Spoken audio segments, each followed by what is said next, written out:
എന്റെ പൊന്നു മോളെ, നിന്നോടൊരു കാര്യം പറയണമെന്ന് കുറച്ചു നാളായിട്ട് ഞാൻ വിചാരിക്കുക. പക്ഷേ എപ്പോഴും അത് മറന്നുപോകും. എന്താ മാഡം? നിന്റെ ഈ മാഡം എന്ന വിളി ദയവ് ചെയ്ത് നീ ഒഴിവാക്കണം.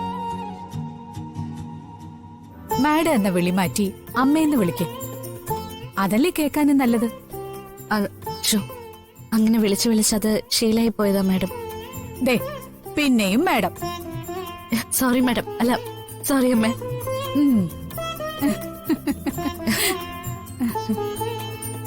ഇനി ഞാൻ അമ്മേനെ വിളിക്കും.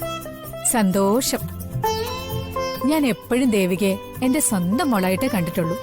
ഇനിയും അങ്ങനെ തന്നെയായിരിക്കും. ഇനി അമ്മേന്ന് വിളിച്ചാ മതി കേട്ടാ. അല്ലാതെ നമുക്ക് ഓഫീസിൽ പോയാലോ? കൊറേ സമയായി.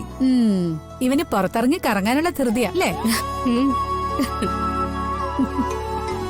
എന്നാ പിന്നെ ഞങ്ങൾ ഇറങ്ങട്ടെ.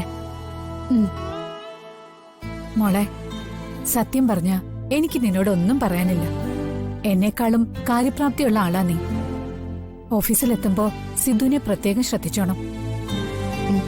പിന്നെ ഓഫീസ് കാര്യങ്ങളില് ഇപ്പൊ നിനക്ക് കിട്ടിയിട്ടുള്ള മതിപ്പ് നഷ്ടപ്പെടാത്ത രീതിയിൽ നീ ഇടപെടണം. ഞാൻ ഓഫീസിലേക്ക് പോകുന്നത് അവിടുത്തെ കാര്യങ്ങൾ നോക്കാൻ വേണ്ടി മാത്രമല്ല മാഡം. അയ്യോ സോറി അമ്മ. ഓഫീസിലെ അന്തരീക്ഷം സിദ്ധുവിന്റെ അസുഖം ഭേദമാക്കിയെടുക്കാൻ ഉപകരിക്കപ്പെടും. ഓഫീസിലെ ഉത്തരവാദിത്തങ്ങൾക്കൊപ്പം സിദ്ധുവിന്റെ അസുഖം കൂടി ഭേദമാക്കിയെടുക്കുക, അതാണ് എന്റെ ലക്ഷ്യം.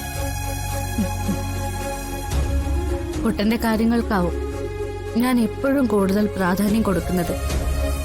അത് മനസ്സിലുള്ളതുകൊണ്ടാ അങ്കിള് പറഞ്ഞ ഉടനെ ഓഫീസിലേക്ക് പോകാന്ന് ഞാൻ സമ്മതിച്ചത്. കുട്ടന്റെ കാര്യത്തിൽ നീ പുലർത്തുന്ന ഈ ശ്രദ്ധ കാണുമ്പോ എനിക്ക് പറയാൻ വാക്കുകളില്ല മോളെ.